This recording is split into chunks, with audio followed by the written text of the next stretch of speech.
ये है क्रीमिया। ये तस्वीर 2021 में अंतरिक्ष से प्रायद्वीप का दृश्य है। ये पूरी तरह रोशनी से जगमगा रहा था, गर्म था और जुड़ा हुआ था। ये व्लादिमीर पुतिन द्वारा अब तक कब्जा की गई सबसे मूल्यवान जमीन थी। और अब इस दूसरी तस्वीर को देखिए। ये है क्रीमिया आज 2026 में। पूरे शहर अंधेरे में डूब गए हैं। इलाकों में बिजली और पानी नहीं है क्योंकि क्रीमिया के जमीनी रास्ते काट दिए गए हैं। समुद्री रास्ते नष्ट हो गए हैं। केर्च पुल भी मुश्किल से चल रहा है। जिस प्रायद्वीप को पुतिन ने 12 साल पहले अपना राजनीतिक करियर बचाने के लिए अपने में मिला लिया था, वो अब पूरी दुनिया के सामने अंधेरे में डूबता जा रहा है। असल में हालात इतने खराब हो गए हैं कि रूस अब वाकई व्हाइट हाउस से मदद मांग रहा है। रूसियों की हालत इतनी खराब क्यों हुई, यह जानने के लिए पहले समझना होगा कि यूक्रेन ने क्रीमिया को अंधेरे में कैसे डुबोया। क्यों क्रीमिया में रूसी नागरिक अब धरती पर अब तक के सबसे महंगे पेट्रोल के दाम चुका रहे हैं, और निश्चित रूप से इसका रूस की खाद्य आपूर्ति पर क्या असर पड़ रहा है। रूस के पास खाने के लिए चीजें सच में खत्म हो सकती हैं, और ये ऐसी बात है जिसे पुतिन बर्दाश्त नहीं कर सकते। लेकिन पहले चलिए इस प्रायद्वीप पर हो रही घटनाओं के मानवीय पहलू से शुरू करते हैं, क्योंकि रणनीतिक तस्वीर, बड़ी तस्वीर, जो भी डेटा सामने आ रहा है, सभी नक्शे और जो कुछ भी हो रहा है उसके भू राजनीतिक प्रभावों पर जाने से पहले हमें यह समझना जरूरी है कि आम क्रीमियाई लोग इस समय असल में क्या झेल रहे हैं। अगला क्लिप देखिए। इस क्लिप की भावनात्मकता उतनी ही महत्वपूर्ण है जितना इसका संदेश। जानते हो, शुक्रवार की अजीब शाम थी। मुझे घर आकर अजीब खुशी होनी चाहिए थी। क्या मुझे खुशी से घर आना चाहिए कि मैं कहाँ काम करती हूँ? ऊर्जा कहाँ से लाऊं? अगर तुम समझती हो कि तुम अजीब हो तो जियो। अजीब होना घाटे का सौदा है, और ये कोई छोटा घाटा नहीं है। उस सनकी के कारण जंगली बेरों का कमीशन बढ़ा, कीमतें बढ़ी, घाटा भी हुआ, मुनाफा भी, इतना कि तुम कुछ कर भी नहीं सकती। सिर्फ अपने लिए ही नहीं, अजीब लड़की, तुम नहीं कर सकती, अजीब लड़की, कुछ भी। और सनकी, तुम बिल्कुल भी कुछ नहीं कर सकते। ये जिंदगी तुम पर निर्भर नहीं। तुम घर आते हो और सोचते हो इस दुनिया में कैसे जिंदा रहा जाए। कमीने, मैं डरा हूँ कमीने। माँ से भी कहता हूँ शायद वैश्या बन जाऊं, पता नहीं। वो कहती हैं तुझे वैश्या के तौर पर भी नहीं लेंगे। तू बूढ़ा कमीना है और तुझे हर्पीज है, मुझे लगता है। ठीक है। तो क्या कमीने, क्या दुस्वप्न है? धत्तेरे की। ये स्वाभाविक है। वो एक रूसी महिला है जो ऐसी स्थिति में जी रही है जिस पर उसका नियंत्रण नहीं है और पूरी तरह टूट चुकी है। जब हम प्रायद्वीप से आ रहे आंकड़ों को देखना शुरू करते हैं तो यकीन करना मुश्किल हो जाता है कि पेट्रोल की कीमतें अब रिकॉर्ड ऊंचाई पर पहुंच गई हैं, जो दुनिया में सबसे ज्यादा है। लेकिन इससे पहले कि हम आंकड़ों पर जाएं, मैं आपको ठीक ठीक दिखाना चाहता हूं कि रूसी लोग, खासकर पिछले हफ्ते क्रीमिया में रहने वाले रूसी, किस स्थिति का सामना कर रहे हैं। ये रही वो रिपोर्ट। यहाँ क्रीमिया में किसी व्यक्ति द्वारा की गई एक सार्वजनिक अपील है। कृपया समझाएं कि वर्तमान आपातकालीन स्थिति में जनता को जनरेटर और ईंधन के साथ कोई सहायता क्यों नहीं मिल रही है। लोगों को ब्लैकआउट, तयशुदा बिजली कटौती और मुख्य भूमि से मदद याद है। आज कई लोग पूरी तरह निराश है। ये मूल रूप से कह रहा है कि क्रीमिया ऐसी कठिनाइयों से गुजर रहा है जिनका उसने पहले कभी सामना नहीं किया था। पहले मुख्य भूमि से मदद आती थी, लेकिन अब यूक्रेनी प्रतिबंधों यानी लंबी दूरी के ड्रोन हमलों की वजह से मदद संभव नहीं है। पुतिन क्रीमिया के लोगों की मदद नहीं कर सकते। चलिए आगे बढ़ते हैं। छोटे व्यवसाय लगातार बंद हो रहे हैं। दुकानों, कॉफ़ी शॉप्स, सैलून्स, बेकरी आदि को भारी नुकसान हो रहा है और कई लोग नौकरियां गंवा चुके हैं। इस दौरान टैक्स, किराया, वेतन, यूटिलिटी बिल माफ नहीं हुए हैं। आमदनी घट रही है पर जिम्मेदारियां जस की तस है। हजारों परिवारों का खाना बर्बाद हो गया है। वे ठीक से खाना नहीं बना पा रहे हैं, अपने फ़ोन चार्ज नहीं कर पा रहे हैं या अपने बच्चों को बुनियादी ज़रूरतें नहीं दे पा रहे हैं। तनाव बढ़ रहा है और लोग कड़वे होते जा रहे हैं और चोरी की खबरें सामने आ रही हैं। ये अब सिर्फ घर की परेशानी नहीं बल्कि गंभीर सामाजिक समस्या है। अब सामाजिक समस्या की बात करें तो रूस के मुख्य भूभाग में कई लोग मानते हैं कि ये क्रांति ला सकता है। ये वो बात है जिसे हमने पिछले वीडियो में कवर किया था, लेकिन अब हम देख रहे हैं कि और भी ज्यादा प्रचारक वही बात कह रहे हैं और यही बात हम अभी थोड़ी देर में कवर करेंगे। मैं आपको क्रीमिया से आई दूसरी रिपोर्ट भी दिखाना चाहता हूँ जिसमें बताया गया है कि प्रायद्वीप के उत्तर में कई लोगों के पास पिछले 7 दिनों से बिजली या पानी नहीं है। अब आमतौर पर ऐसी स्थिति में वे जनरेटर के सहारे जिंदा रहते, लेकिन दुर्भाग्यवश वे अभी जनरेटर भी इस्तेमाल नहीं कर सकते, क्योंकि सोचिए क्या हुआ। जनरेटर चलाने के लिए आपको ईंधन चाहिए, और क्रीमिया में ईंधन की कीमतें। अगर आप जनरेटर के लिए ईंधन इस्तेमाल करना चाहते हैं तो आपको बहुत भारी कीमत चुकानी पड़ेगी, बशर्ते कि आपको कहीं ईंधन मिल भी जाए, क्योंकि जैसा कि आप लोग जानते हैं पूरे रूस में ईंधन की भारी कमी है, लेकिन खासकर क्रीमिया में, जहां लोग पेट्रोल पंप पर लाइन में लगकर कई दिन, कभी कभी पूरा हफ्ता भी इंतजार करते हैं ताकि वे अपनी कार में पेट्रोल भरवा सके। सोचिए, जब आप लाइन में आगे पहुंचते हैं और पेट्रोल नहीं मिलता तो हालात तनावपूर्ण हो जाते हैं। इस क्लिप में लोग पेट्रोल के लिए लड़ रहे हैं। रूस में पेट्रोल पंपों की यही स्थिति है।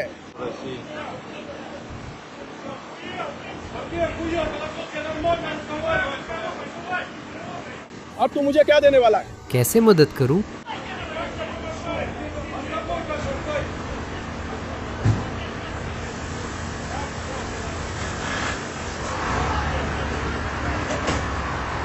और जाहिर है ये सिर्फ क्रीमिया में ही नहीं हो रहा है। हमें रूस के कई हिस्सों से, जैसे क्रास्नोदार, रोस्टोव ऑन डॉन और मॉस्को से भी लोगों की लड़ाई की फुटेज मिल रही है। यहाँ डीजल और पेट्रोल दोनों की कमी है।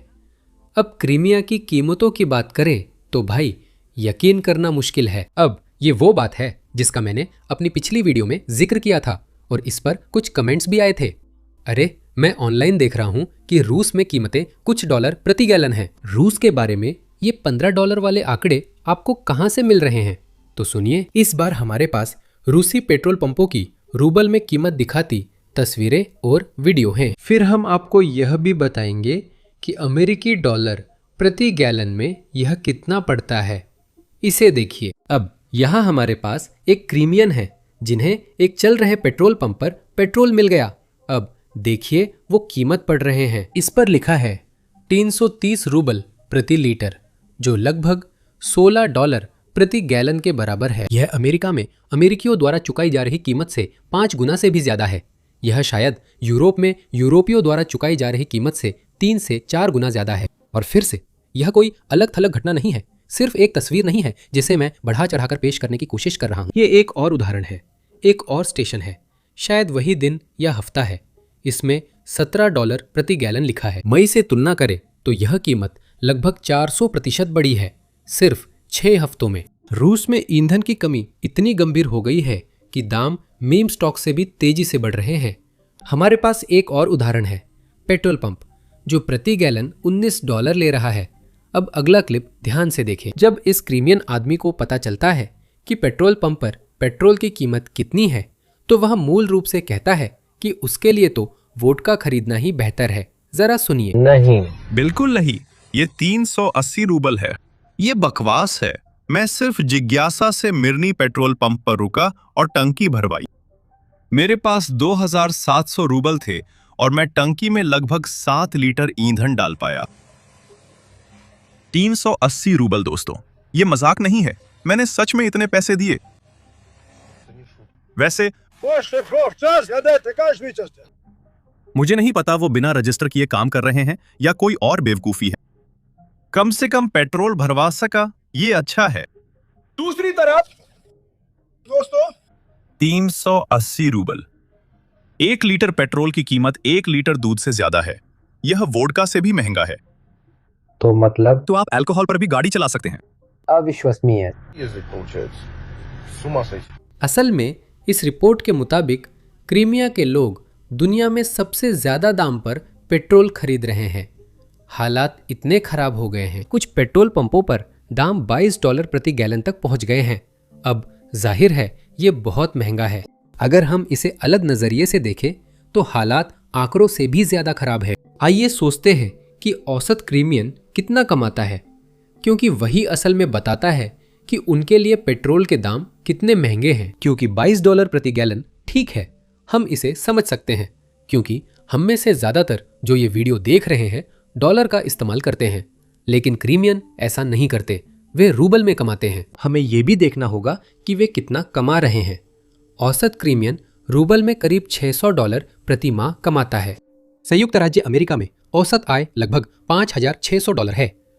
इसका मतलब एक क्रीमियन व्यक्ति पेट्रोल के लिए $17 प्रति गैलन देता है, जो एक अमेरिकी के $150 प्रति गैलन चुकाने जैसा है। ये हमें वास्तव में बताता है कि क्रय शक्ति के हिसाब से ये कितना महंगा है, और निश्चित रूप से बहुत सारे रूसी इसका इस्तेमाल करना पसंद करते हैं क्योंकि इससे उनकी अर्थव्यवस्था बेहतर दिखती है। लेकिन जब आप इसे ऐसी स्थिति में इस्तेमाल करते हैं तो वे बहुत नाराज हो जाते हैं। अब सवाल है कि ऐसा आखिर हुआ कैसे? एक पुराने महाशक्ति देश में पेट्रोल की कीमतें रिकॉर्ड तोड़ कैसे हो गई? खैर, इस नक्शे को देखिए। यह यूक्रेन द्वारा इस साल रूसी ऊर्जा और बिजली ढांचे पर किए गए सभी हमलों का नक्शा है। देखिए, क्रीमिया के पास ये पीले बिंदु कितने सघन है। जनवरी 2026 से यूक्रेन ने 37 विद्युत उपकेंद्रों समेत तेल डिपो और गैस प्रसंस्करण सुविधाओं पर हमला किया है। इन हमलों में वे रसद से जुड़ी चीजें शामिल नहीं हैं जिन पर यूक्रेन हमला कर रहा है, जैसे सभी टैंकर, ट्रक जो ईंधन या सामान ले जा रहे हैं। साथ ही इसमें केर्च ब्रिज पर यूक्रेन के पिछले हमलों से यातायात में आई कमी शामिल नहीं है। इसका सीधा असर क्रीमिया में हो रही हर चीज पर पड़ता है, आम नागरिकों की जिंदगी पर पड़ता है और निश्चित रूप से उन सैन्य अभियानों पर भी पड़ता है जिन्हें रूस उस प्रायद्वीप के जरिए चला और समर्थन कर रहा है। कुछ लोग पूछ सकते हैं, यूक्रेन क्रीमिया के नागरिकों के खिलाफ ऐसा क्यों कर रहा है? याद रखें, युद्ध की शुरुआत यूक्रेन ने नहीं की थी। इसके अलावा बिजली के बुनियादी ढांचे पर हमला यूक्रेन ने नहीं, रूस ने शुरू किया था। यह नक्शा देखिए, ये 2024 में यूक्रेनी बिजली के बुनियादी ढांचे पर रूसी हमलों का नक्शा है। रूस ये हर साल कर रहा है जब से ये युद्ध 2022 में शुरू हुआ था। रूस ने यूक्रेनी पावर ग्रिड, यूक्रेनी सबस्टेशन, यहाँ तक कि यूक्रेनी ईंधन डिपो और इस तरह की सारी चीजों को व्यवस्थित रूप से निशाना बनाया है। मुझे लगता है पुतिन ने युद्ध शुरू करते वक्त नहीं सोचा था कि यूक्रेन पलटवार करने लायक ताकत बना लेगा, लेकिन युद्ध अनिश्चित होते हैं। आप जानते हैं, सबसे बुरी बात होती है जब 3 दिन का विशेष सैन्य अभियान 5वें साल में पहुंच जाए। यही पुतिन अब सीख रहे हैं। यूक्रेन के पास अब सिर्फ रूस पर पलटवार करने की क्षमता नहीं है, अब वे रूस पर पहले से भी ज्यादा जोरदार हमला कर रहे हैं जितना रूस उन पर करता था। असल में राष्ट्रपति जेलेंस्की ने यह बात करीब 2 हफ्ते पहले, शायद 17 दिन पहले घोषित की थी। उन्होंने सार्वजनिक रूप से कहा था कि यूक्रेनी सेना रूस की लॉजिस्टिक्स और जो भी चीजें वे ढूंढ सकते हैं उन पर हमला करने के लिए 40 दिन का अभियान चलाने का इरादा रखती है। यह पुतिन को चेतावनी है कि वे बातचीत की मेज पर आएं और ऐसी शांति पर सहमत हों जो यथार्थवादी हो। पुतिन शांति समझौते में यूक्रेन से आत्मसमर्पण चाहते हैं, जबकि रूस खुद पीछे हट रहा है। जब आप पीछे हट रहे हों तो विरोधी के आत्मसमर्पण की उम्मीद नहीं कर सकते। यूक्रेन मोर्चे पर बढ़त बना रहा है। यूक्रेन रूस पर पीछे से हमला कर रहा है और रूस के पास यूक्रेनी ड्रोन रोकने का कोई उपाय नहीं है। क्रीमिया में अभियान रूस के लिए बहुत कठोर होता जा रहा है। रूसी कब्जे वाले क्रीमिया ने ऊर्जा संकट के कारण पूरे प्रायद्वीप में सड़क लाइटें बंद करने की घोषणा की है। गर्मियों में रूस की सड़कों पर अब अंधेरा रहेगा, जिससे अगले वीडियो में सैटेलाइट से क्रीमिया को पहचानना मुश्किल होगा क्योंकि वहां लाइट नहीं होगी। अगर आप रूसी नागरिक हैं और ये देख रहे हैं तो शायद नाराज होंगे, लेकिन एक अच्छी खबर है। व्लादिमीर पुतिन के विपरीत, जो मॉस्को में या जहां भी उसने अपने महल यूक्रेनी ड्रोन से छुपा रखे हैं, वहां ऐशो आराम की जिंदगी जीता है। क्रीमिया के राजनेता असल में अपनी जनता के साथ साथ परेशान होते दिख रहे हैं। इस क्लिप को देखिए। ये क्रीमिया ऊर्जा मंत्रालय की अधिकारी है जो दिखा रही हैं कि उनका घर भी उसी खराब इंफ्रास्ट्रक्चर पर निर्भर है जिससे पूरे प्रायद्वीप के लोग जूझ रहे हैं। लगता है इसमें भी एक अच्छी बात है, देखिए। उससे पहले बस एक छोटी सी याद दिला दूं, जो क्लिप्स आप अपनी स्क्रीन पर देख रहे हैं YouTube को वो ज्यादा पसंद नहीं है। कभी कभी हमारे वीडियो पर पाबंदी लगती है, तो अगर आप हमारी मदद कर सकते हैं तो नीचे दिए गए सब्सक्राइब बटन को दबा दें। अगर आप पहले से सब्सक्राइब कर चुके हैं तो लाइक बटन दबा दें। ये वाकई में एल्गोरिदम और इस वीडियो को देखने वाले लोगों की संख्या में फर्क डालता है। बहुत बहुत धन्यवाद। ये रहा क्लिप। हमारे पास एक मोमबत्ती, एक रेडियो और हम हैं। दोस्तों, क्रीमिया की शामें वहीं होती हैं, बिजली के बिना, गैस के बिना, बिना बिना बिना। रेडियो मयाक सोवियत, आपने सही सुना है ना? यहाँ बढ़िया गाने बजते हैं, हमें पसंद हैं। लेकिन उसके लिए दुर्भाग्य से अब क्रीमिया में हालात और बिगड़ने वाले हैं। हाल ही में यूक्रेनी ड्रोन बलों के कमांडर ने एक दुर्लभ इंटरव्यू दिया। उस इंटरव्यू में उन्होंने बताया कि यूक्रेनी ड्रोन ने क्रीमिया में क्या किया और आगे की योजना साझा की। उन्होंने कहा, हालात धीमे नहीं हो रहे बल्कि और खराब होंगे। सुनिए, ये क्लिप थोड़ी लंबी है लेकिन ये बहुत महत्वपूर्ण है, क्योंकि आखिरकार यही वो व्यक्ति हैं जो यूक्रेनी ड्रोन प्रोग्राम या ड्रोन बलों का संचालन कर रहे हैं। तो वही तय कर रहे हैं कि हमें कल कौन सी क्लिप्स देखने को मिलेंगी। वही तय कर रहे हैं कि कौन सा रूसी बुनियादी ढांचा उड़ाया जाएगा। तो सुनिए, यहाँ कोई गैस नहीं है और मैं आपको बता दूं, आगे भी नहीं होगी। क्राइमिया को अलग थलग करने की आपकी योजना साफ तौर पर बहुत अच्छी तरह काम कर रही है, लेकिन ऐसा लगता नहीं कि आप अभी क्राइमिया में रूसियों के साथ अपना काम पूरा कर चुके हैं। रसियों के लिए हालात और कितने बदतर होने वाले हैं। हम प्रायद्वीप पर आक्रमणकारियों के लिए हालात असहनीय बना रहे हैं। हम अब रास्तों को बंद कर रहे हैं। हम निकास मार्गों को छू भी नहीं रहे हैं। अगर आपने गौर नहीं किया, उन्हें इससे बाहर निकलने दो। उन लाखों लोगों को बिना रुके उस पुल से निकलने दो और यूराल से भी आगे चले जाओ। शांति से जियो। उन लाखों लोगों को वहां से गुजरने दो। यही वजह है कि वे यहां पिछले 10 सालों से बस रहे हैं। ये उनका बूमरैंग है। उनका कर्म अब हमारे पास है। अब उन्हें साइबेरिया जाना होगा और अगर वे जवान हैं तो फिर से शुरू करना होगा। लेकिन हम नहीं रुकेंगे। उन्हें अपनी रसद व्यवस्था छोड़ने दो, जो उन्हें गोला बारूद पहुंचाने और हमारे खिलाफ इस्तेमाल होने वाले दूसरे सैन्य उपकरण व संसाधनों को दक्षिण तक ले जाने या क्रीमिया से हम पर दागने में मदद देती है। उन्हें जाने दो। हम उनकी हर तरह की लॉजिस्टिक्स का ध्यान रखेंगे जो उन्हें सक्षम बनाती है। इतिहास में पहली बार हम ये बिना किसी जमीनी अभियान के कर रहे हैं। हम ऐसी परिस्थितियां बना रहे हैं कि उनके लिए वहां रहना नामुमकिन हो जाए, बिना एक भी यूक्रेनी सैनिक की जान गंवाए। यूक्रेन में क्रीमिया प्रायद्वीप से। हम ये सब दूर से कर रहे हैं, स्वतंत्रता प्रेमी यूक्रेनी पक्षी नाम की चीज का इस्तेमाल करके। जब हम बिजली बहाली का नक्शा देखते हैं तो सिर्फ कर्च नामक छोटा इलाका दिखता है, क्योंकि वहां पहले से एक्सटेंशन केबल लगी थी।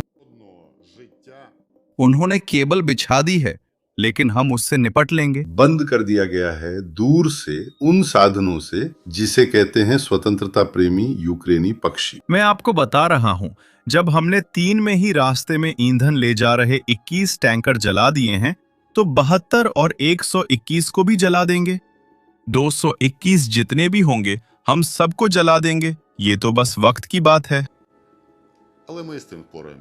अब इस अभियान का दूरगामी प्रभाव पड़ेगा। अगर आपने 2022 में इस युद्ध पर नजर रखी थी तो जानते हैं कि ईंधन की कीमतें बढ़ने से महंगाई और समस्याएं आती हैं, क्योंकि ईंधन लगभग हर चीज में इस्तेमाल होता है। भविष्य में खाद्य संकट आ सकता है। रूस में इसके संकेत मिल रहे हैं। कीमतें बढ़ेंगी और अनाज का निर्यात घटेगा। इसका असर कई क्षेत्रों पर पड़ेगा जिनके बारे में शायद पुतिन ने भी नहीं सोचा होगा। सोचिए, हमारे पास रूसी सरकार से समग्र आंकड़े हैं। यह दर्शाता है कि रूस में ईंधन संकट अब ऐसे स्तर पर है जो दशकों से नहीं देखा गया। यह ब्लूमबर्ग की रिपोर्ट है, जिसमें रूसी तेल शोधन उत्पादन 21 साल के न्यूनतम स्तर पर बताया गया है। इसका मतलब है कि ये 2020 की कोविड संकट से भी बुरा है और 2008 की महान वित्तीय संकट से भी बुरा है। रूसी अर्थव्यवस्था ऐसी स्थिति का सामना कर रही है जो उसने बहुत लंबे समय से नहीं देखी है, और जैसे जैसे हम 2026 के बाकी समय में आगे बढ़ेंगे, स्थिति और भी खराब होती जाएगी। चार्ट पर नजर डालिए। आप देख सकते हैं कि सभी साल एक समान दायरे में साथ साथ दिख रहे हैं और 2026 हरे रंग में है। ये किसी भी दूसरे साल से ज्यादा तेजी से गिर रहा है और मुझे नहीं लगता कि यूक्रेन जल्दी धीमा होगा। इसका मतलब है कि लाइन और नीचे जा सकती है। अब एक और डेटा पॉइंट है जो इसे रणनीतिक रूप से और अहम बनाता है। इसका संबंध रूसी कच्चे तेल के उत्पादन से है। यहाँ मैं रिफाइनिंग और तेल उत्पादन का अंतर समझाना चाहता हूँ। रिफाइनिंग मूल रूप से तब होती है जब रूस जमीन से तेल निकालता है, उसे अपनी रिफाइनरी में भेजता है, फिर उस तेल को पेट्रोलियम उत्पादों में बदलता है और उसे घरेलू बाजार में भेजता है ताकि रूसी लोग उसे खरीद सके और अपनी जिंदगी चला सके। अब कच्चा तेल वो चीज है जिसे रिफाइन नहीं किया जाता, और यही वो तेल है जिसे रूस बहुत ज्यादा मात्रा में निर्यात करता है। वे इसे चीन, भारत तुर्की की रिफाइनरियों में भेजते हैं, जहां ये रिफाइन होकर या तो दूसरे देशों को बेचा जाता है या घरेलू रूप से इस्तेमाल होता है। अब क्योंकि रूसी रिफाइनरियों पर यूक्रेनी ड्रोन लगातार बमबारी कर रहे हैं, रूसी उत्पादन वास्तव में घट रहा है। रूस अतिरिक्त आपूर्ति दूसरे देशों को निर्यात नहीं कर पा रहा, शायद इसलिए क्योंकि वहां इतनी मांग नहीं है कि वे रूस के अपनी रिफाइनरियों के लिए इस्तेमाल होने वाला सारा तेल ले सकें। इसी कारण रूसी तेल की आय घट रही है, जिससे रूसी बजट पर असर पड़ता है, जो मोर्चे पर यूक्रेन की मदद करता है। अब यहाँ एक महत्वपूर्ण बात बताने वाली है, और वो ये है कि रूसी तेल उत्पादन गिर रहा है, लेकिन ये उतनी तेजी से नहीं गिर रहा है जितनी तेजी से रूसी रिफाइनिंग उत्पादन या रिफाइनिंग डेटा दिखाता है कि ये गिर रहा है। इसका मतलब है कि रूस अपनी अतिरिक्त आपूर्ति का कुछ हिस्सा दूसरे देशों को निर्यात करने में सक्षम है, लेकिन पूरी आपूर्ति नहीं कर पा रहा है। मुझे लगता है जैसे जैसे यूक्रेन अभियान चलता रहेगा, दोनों आंकड़े और गिरेंगे।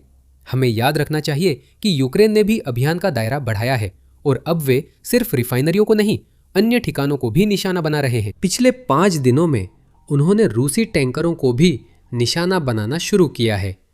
जो डेटा हमने देखा वह मई का है। यह कुछ महीने पुराना है, पर पिछले हफ्ते अभियान का दायरा बढ़ा है। इसका मतलब है कि अगर यूक्रेन अपना अभियान लगातार बढ़ाता है और रूस द्वारा अपने तेल को भेजने के लिए इस्तेमाल किए जाने वाले और अधिक टैंकरों और अन्य तरीकों को निशाना बनाता है, तो हम उम्मीद कर सकते हैं कि रूसी वास्तव में अपने तेल उत्पादन को काफी धीमा कर देंगे, क्योंकि उनके पास उस तेल को रिफाइन करने के लिए रिफाइनरियां नहीं है जिसे वे निकाल रहे हैं, और धीरे धीरे उन्हें अपने निकाले गए तेल को समुद्र में यूक्रेनी ड्रोन की वजह से बाहर भेजने में और भी मुश्किल होने वाली है। इसका मतलब रूस को अपने तेल उत्पादन को धीमा करना होगा। अब ये वास्तव में एक बहुत बड़ी बात है, क्योंकि क्रेमलिन पहले से ही युद्ध की वजह से भारी घाटे में चल रहा है और ऐसा लग रहा है कि स्थिति और भी खराब होने वाली है। इसी वजह से हाल ही में एक क्रेमलिन प्रवक्ता ने कुछ अप्रत्याशित किया। दिमित्री मेदवेदेव ने इस हफ्ते सार्वजनिक रूप से पुष्टि की कि रूस ने व्हाइट हाउस से हस्तक्षेप करने का अनुरोध किया है। रूस ने अमेरिका से कहा है कि वह यूक्रेन से रूसी तेल अवसंरचना और रिफाइनरी पर हमले रोकने को कहे। मुझे लगता है युद्ध उनकी योजना के अनुसार नहीं चल रहा। मुझे नहीं लगता कि वे चाहते थे कि अमेरिका हस्तक्षेप करके रूस की मदद करे। अब सिर्फ क्रेमलिन ही नहीं, बल्कि और लोग भी जो हो रहा है उसे लेकर चिंतित है। असल में रूस में एक ऐसा कार्यक्रम है, कुछ ऐसा ही टीवी पर, जहां वे उन रूसी लोगों को जो युद्ध में रुचि रखते हैं यह बताते हैं कि युद्ध कैसा चल रहा है। उस कार्यक्रम के हालिया एपिसोड में होस्ट ने आर्थिक विशेषज्ञ से पूछा, क्या आपके पास अर्थव्यवस्था पर कुछ सकारात्मक कहने को है, क्योंकि एपिसोड बहुत उदास और नकारात्मक था। और जवाब वैसा नहीं था जैसा वह उम्मीद कर रहा था। सुनिए। शायद कुछ आशावादी, शायद आप अंत में कुछ आशावादी बात कह सकते हैं। किसी दिन ये खत्म हो जाएगा, किसी दिन ये खत्म होगा। मुझे नहीं लगता कि यह आशावाद है। करागनोव मानते हैं कि इसे खत्म किया जा सकता है। आखिरकार सब कुछ गुजर जाता है। यही उस आर्थिक विशेषज्ञ का आशावादी संदेश था। अगर यह सुनकर आपको हंसी आई है तो नीचे दिए गए सब्सक्राइब बटन को जरूर दबाएं, क्योंकि हम अभी बस शुरू ही कर रहे हैं।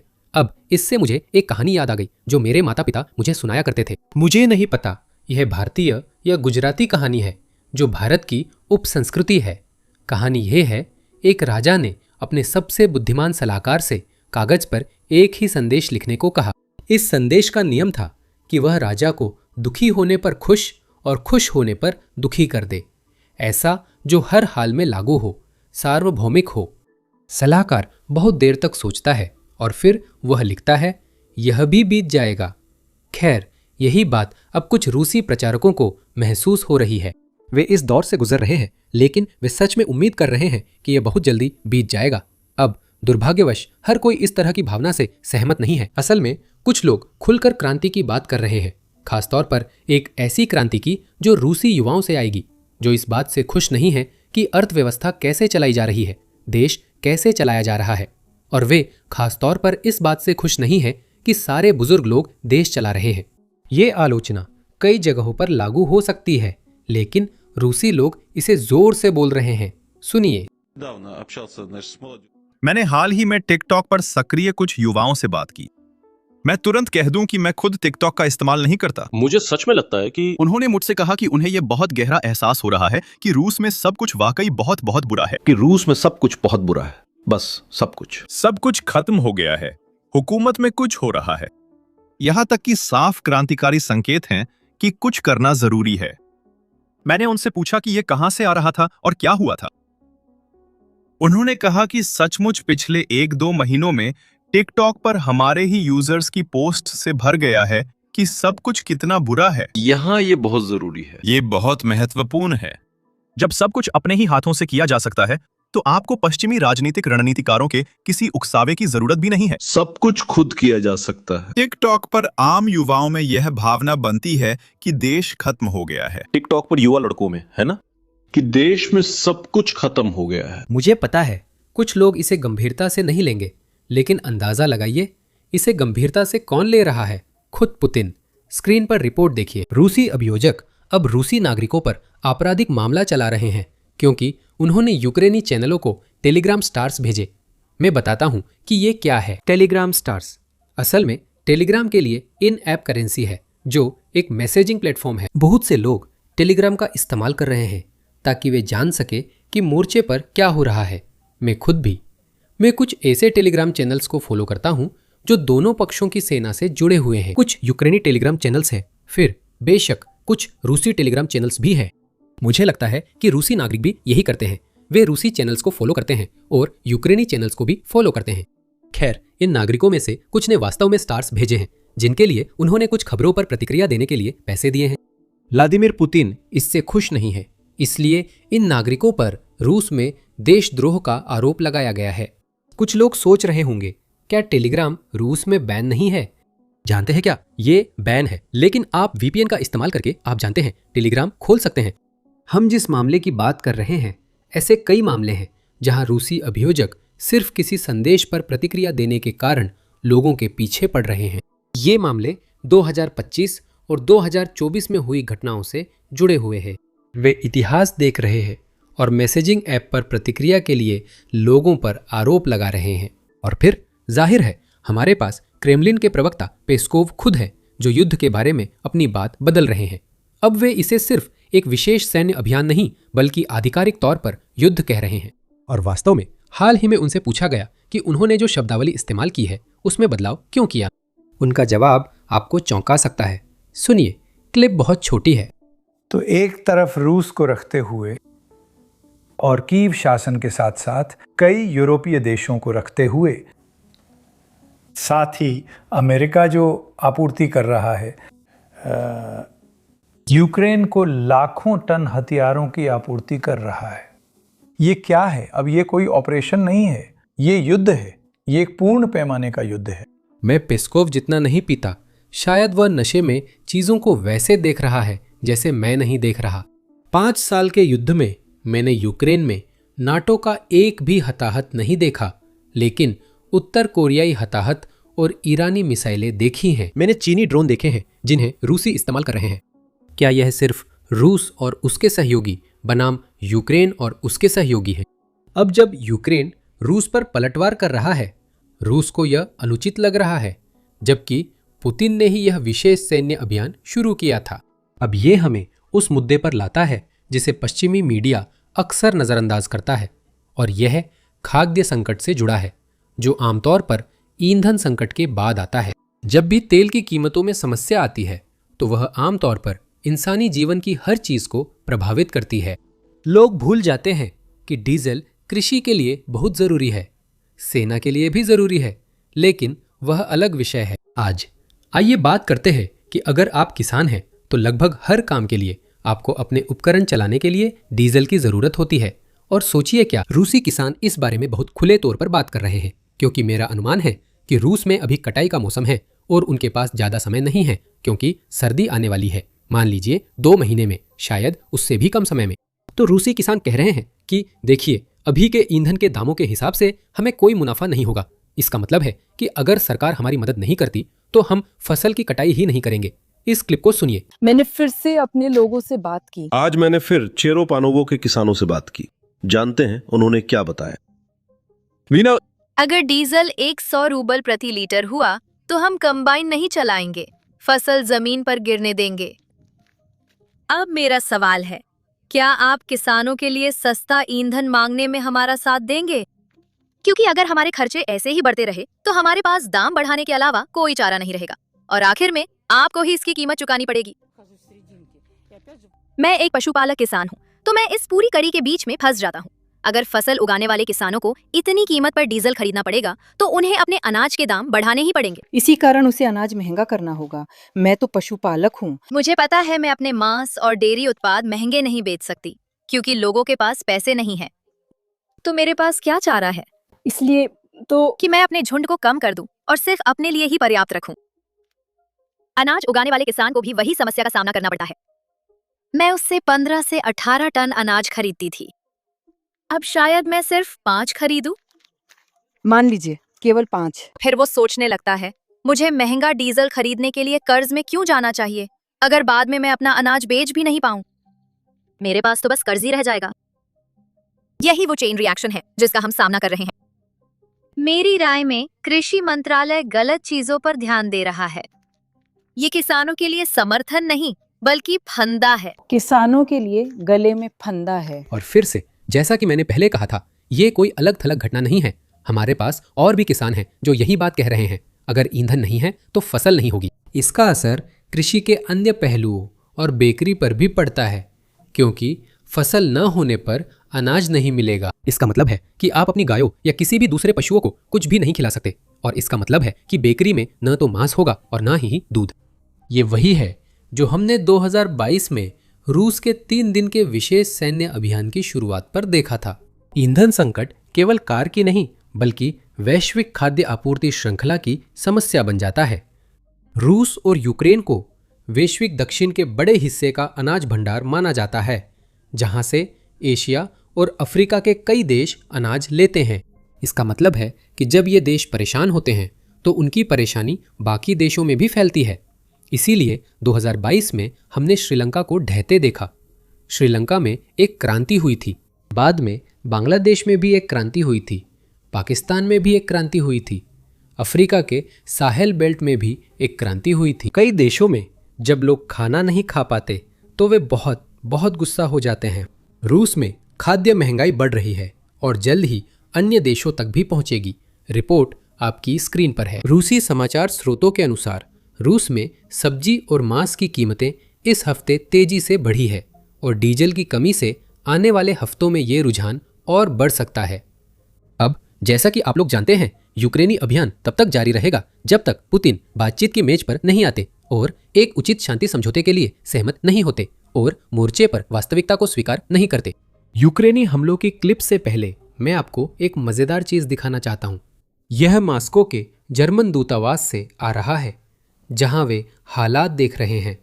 वे रूसी लोगों से कह रहे हैं कि तुम्हारी परेशानियों का एक ही हल है, और उस समाधान को उन्होंने खुलेआम जारी किया। वैसे वे मास्को में हैं, सार्वजनिक रूप से, तो जरा सुनिए। और ये निश्चित रूप से बहुत बहुत साहसी था। क्रेमलिन रूस की ईंधन कमी से निपटने पर चर्चा कर रहा है। ईंधन की बिक्री को सीमित करना, ईंधन आयात और हवाई रक्षा मजबूत करना, यूक्रेन के खिलाफ आक्रामक युद्ध खत्म करने का हमारे पास कहीं आसान समाधान है।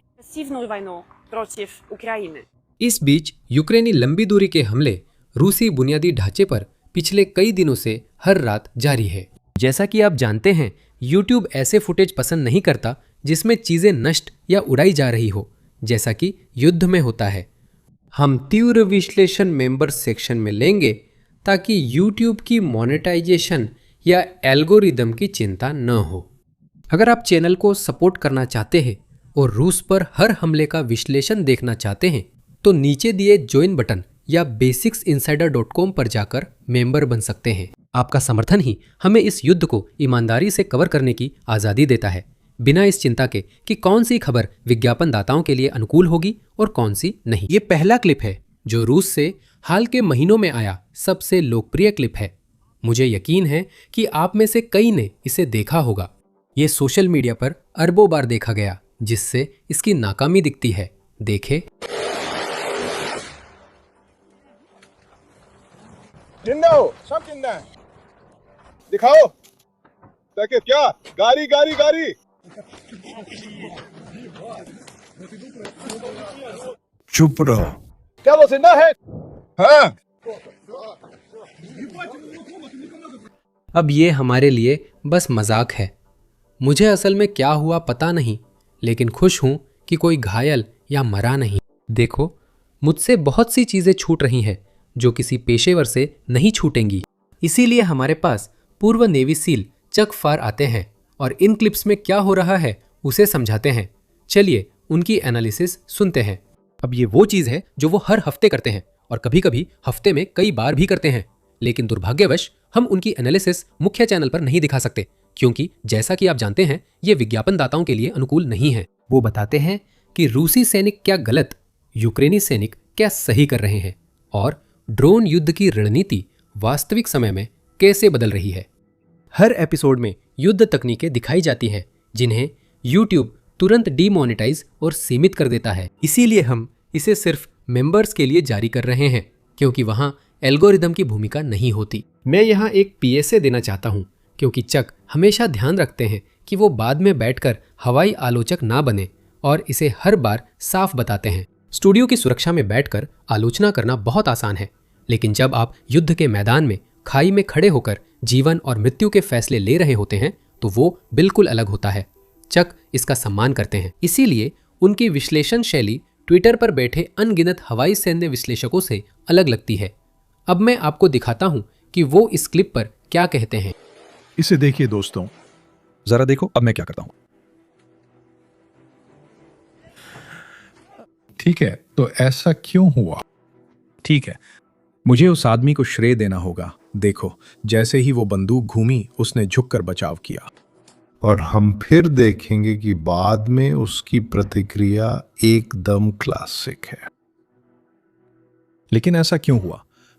आपने स्कूल में शायद उन फिजिक्स के डेमोन्स्ट्रेशन में से एक देखा होगा जहां आपके प्रोफेसर एक घूमने वाली स्टूल पर बैठे होते हैं और उनके पास एक साइकिल का एक्सल होता है और वो साइकिल का टायर घुमाते हैं, ठीक है, और वो उन्हें घुमा देता है। तो ये एक मल्टी गन है। मुझे लगता है कि ये एक 5 बैरल वाली यैक गैटलिंग गन है।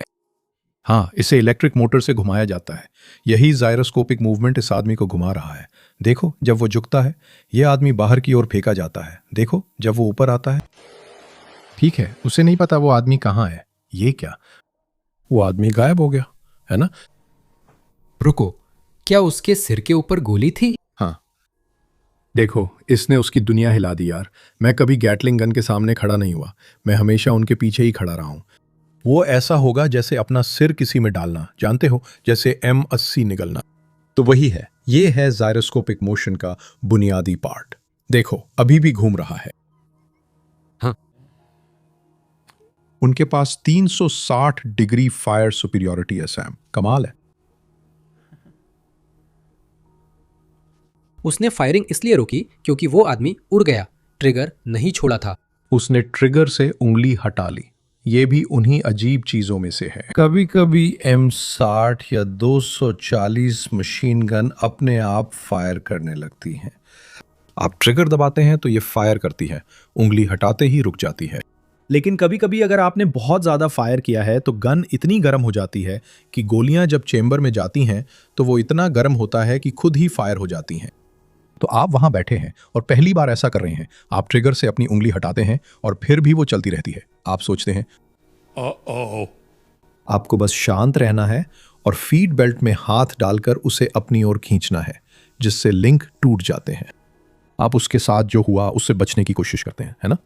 कुछ गड़बड़ होती है तो वो और कस के पकड़ता है ना? उसे शायद बस झुक जाना चाहिए था और छोड़ देना चाहिए था। छोड़ दो। हाँ, हैरानी है कि ये सब सार्वजनिक हो गया। जैसा मैंने कहा, हम अपने बेसिक्स इनसाइडर सदस्य के लिए हर हफ्ते ऐसा विश्लेषण करते हैं। आप नीचे दिए ज्वाइन बटन या basicsinsider.com पर जाकर सदस्य बन सकते हैं। मैं वहां मिलूंगा। मेरा नाम सैम है। आज के लिए बस इतना ही।